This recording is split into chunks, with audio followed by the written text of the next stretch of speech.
स्वामी हैं जो सर्पों को आभूषण के रूप में धारण करते हैं, जो बाघ की खाल को सुशोभित करते हैं। सूर्य, चंद्रमा और अग्नि उनके 3 नेत्र हैं तथा वो जटाधारी हैं।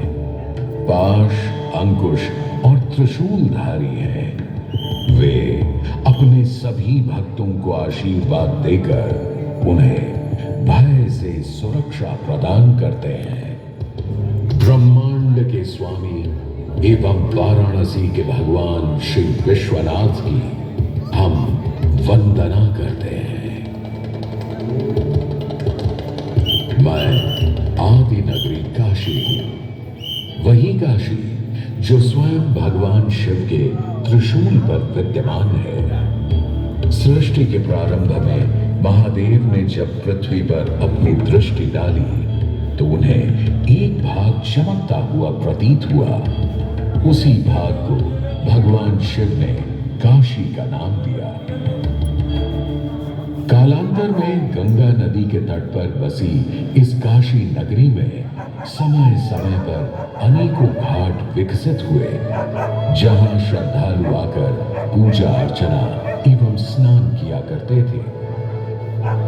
माना तो यह भी जाता है कि यह नगरी एक बहुत सुंदर वन से ढकी हुई थी, जहां पीपल, आम, बरगद, शीशम आदि के वृक्ष हुआ करते थे, जिनकी छाया में बैठ ऋषि मुनि, साधु संत आनंद से तपस्या किया करते थे। इसलिए इस जगह का उल्लेख आनंद वन के नाम से भी किया गया है।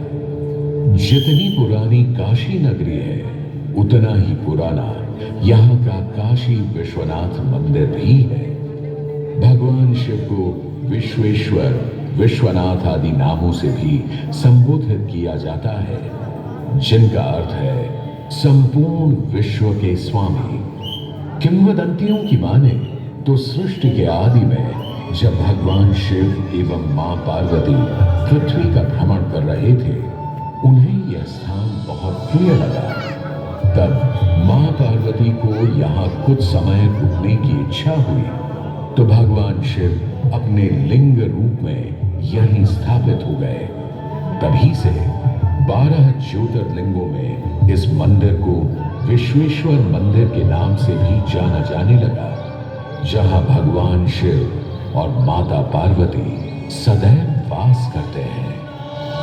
सदियों से इस पवित्र नगरी ने अनेक ऋषि मुनियों, तपस्वियों, धर्म गुरुओं आदि को अपनी ओर आकर्षित किया है।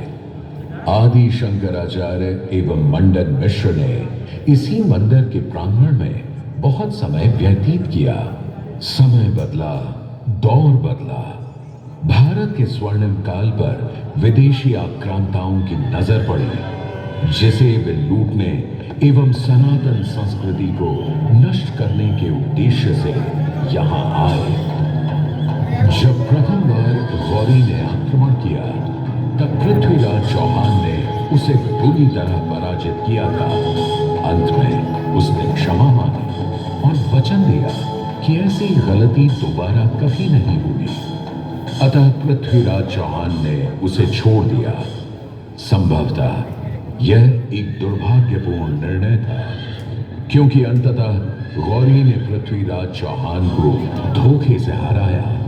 तत्पश्चात उनके साथ बहुत बुरा व्यवहार किया तथा उनकी दोनों आंखें भी निकाल दी। पृथ्वीराज की मृत्यु के उपरांत हिंदुओं का मनोबल कमजोर पड़ गया, जिसके परिणाम स्वरूप आतताइयों ने अन्य मंदिरों के साथ साथ विश्वनाथ मंदिर को भी क्षति पहुंचाई।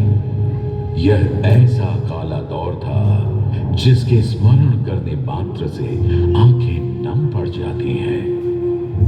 परंतु समय सदा एक सा नहीं रहता और दुख के ये बादल भी सुख में बदलने वाले थे। एक धार्मिक सम्मेलन में राजा टोडरमल की भेंट नारायण भट्ट से हुई। नारायण भट्ट एक बहुत धनी व्यक्ति थे। दोनों ही धार्मिक इंसान थे और नित्य प्रति भगवान की पूजा अर्चना करना अपना परम कर्तव्य समझते थे।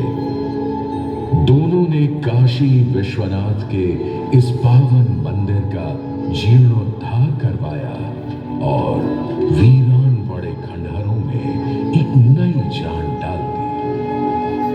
16वीं सदी में संत तुलसीदास ने यहाँ रामचरितमानस की चौपाइयों को पढ़ा था तथा संत एकनाथ ने भी यहीं पर वारकरी संप्रदाय का महान ग्रंथ श्री एकनाथी भागवत लिखकर पूरा किया था।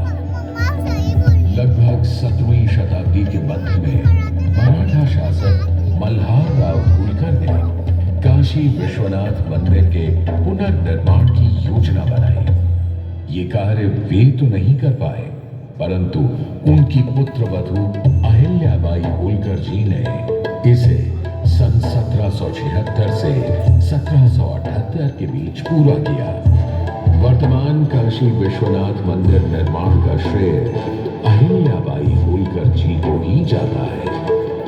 इनके अलावा महाराजा रणजीत सिंह ने 1000 किलो शुद्ध सोने से निर्मित छत्र को इस मंदिर पर लगवाया। जहां ग्वालियर की महारानी बैजाबाई ने ज्ञानवापी का मंडप बनवाया, तो वहीं नेपाल के महाराजा ने यहां नंदी की प्रतिमा स्थापित करवाई।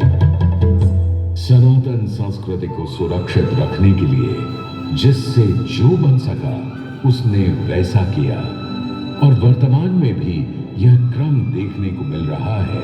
सन 2022 में भारत के प्रधानमंत्री श्री नरेंद्र मोदी जी ने काशी विश्वनाथ मंदिर का जीर्णोद्धार एवं सौंदर्यीकरण करवा इसके स्वर्णिम काल को फिर से एक बार जीवंत करने का प्रयास किया।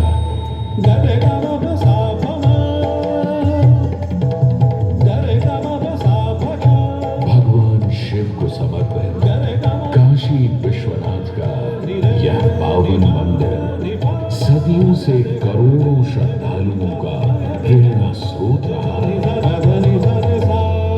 और सदैव के लिए रहेगा।